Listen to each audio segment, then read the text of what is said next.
नमस्कार आणि रामराम पाहुणे मंडळी. आज आपण पुन्हा एकदा घेऊन आलोय महाराष्ट्रीयन थाळी. कारण तर तुम्हाला माहितीच असेल, सोमवारी होती संकष्ट चतुर्दशी आणि आपण करतो बाबा उपवास. मग नेहमीच दर महिन्याला मी काही नाही काहीतरी यम्मी डिशेस बाप्पासाठी ट्राय करत असते. तर यावेळेला सुद्धा सुंदर मस्त आणि चविष्ट अशी थाळी मी तयार केली होती, ज्यात होते लोणचे, कोथिंबिरीचा पराठा, रायता, मटर पनीरची छान अशी डिश, रसमलाई व भात. मंडळी, आता बाजारात काय झाले माहितीये, मटार इतके आलेले आहेत ना, हिरवे हिरवेगार. तर मला ना मटार पनीरची डिश केल्याशिवाय राहवलंच नव्हतं, म्हणून सीझनची सुरुवात अशी छान अशी केलेली आहे.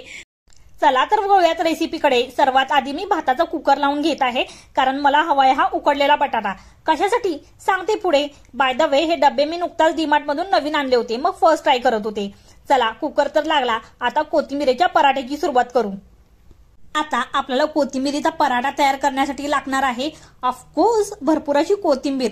ती धुवून बारीक कट करून घ्यायची आहे. मग यात 1 चमचा अद्रक लसूणची पेस्ट, हळद, तिखट, चवीनुसार मीठ व उकडलेला जो आपण बटाटा होता तो खिसून टाकायचा आहे. नंतर हे सर्व मिश्रण मिक्स करून यात अर्धा वाटी मी बेसनचं पीठ टाकलंय, 2 वाटी गव्हाचं पीठ ऍड केलं होतं. तुमचे यामध्ये 5 ते 6 पराठे आरामात होऊन जातात. मग त्यानंतर काय करायचं, हे कोथिंबीरीच्या मिश्रणात सर्व पीठ मिक्स करून घ्यायचं आणि हळूहळू पाण्यात आपल्याला हे पीठ मळून घ्यायचंय. कोथिंबीरीचं पाणी त्यामध्ये आधीच असल्यामुळे पाण्याचा वापर थोडासा जपून करा आणि पीठ थोडेसे आपल्याला घट्टसरच मळून घ्यायचंय. मग ते 15 ते 20 मिनिटं रेस्टला ठेवून द्यायचं. पीठ रेस्ट होते आहे ना, तोपर्यंत आपण मटार पनीरची डिश करून घेऊयात. आणि हो, या हिवाळ्यात मिळणारा हिरवागार मटारचा आप भी जल्दी लुप्त उठाओ और ए मेरी रेसिपी ट्राय करके देखो. सर्वात आधी आपल्याला काय करायचं आहे, छोटे 2 टमॅटो घ्यायचे आहेत आणि मग अर्धा तास भिजवलेले लाल सुक्या मिरच्या मी घेतल्यात.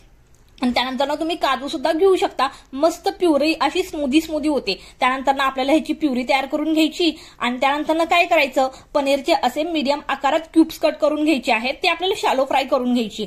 पनीरला हलका ब्राऊन रंग यायला सुरुवात झाला की मग त्यामध्ये 1 चमचाभर अशी हळद टाकायची आणि मी मटार जे आहेत ना ते थोडेसे पहिल्यांदा उकळवून घेतलेले होते, ते ह्यामध्ये टाकून द्यायचे आहेत. आणि मग तुमचे चायनीज स्किल दाखवून द्या, अशी वरती काढा आगीवर, मस्त त्याला असं परतवा छान असं सर्व मिक्स करून मग ते बाजूला ठेवून द्या.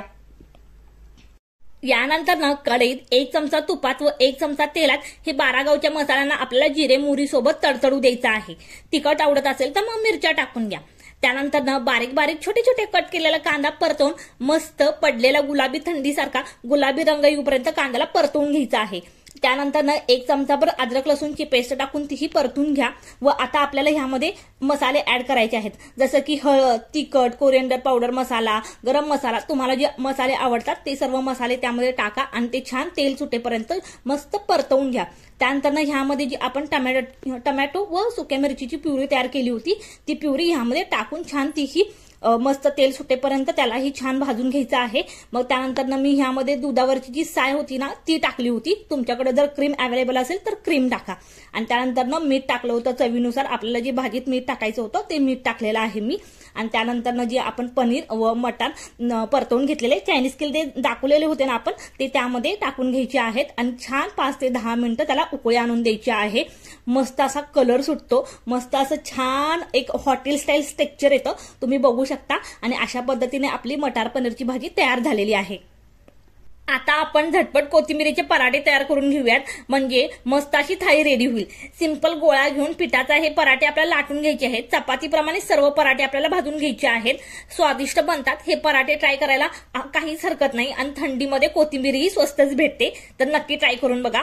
बरं, आता ही रसमलाई जी होती ना ती अहोंनी विकत आणली होती. मला गोड काहीच करायची इच्छा नव्हती, कारण की भरपूर गोड खाल्लं जात होतं सारखं, म्हणून मी फक्त गुळ आणि साखरेचा नैवेद्य ठेवणार होते. पण अहो म्हटले की रसमलाई घेऊन येतो. मग त्यानंतर ना मी रायता सुद्धा केला होता, तोही अगदी सिंपलच मी केला होता. बाय द वे, मी जी मखाना रायताची शॉर्ट्स टाकली होती ती तुम्ही अजून पाहिली नसेल तर नक्की जाऊन बघा आणि ही रेसिपी कधीतरी ट्राय करा. तुम्हाला ही थाळी कशी वाटली जरूर कमेंट करून सांगा. व अजून आपल्या चॅनलला सबस्क्राईब केलं नसेल तर तेही करून जावा. Thank you for watching.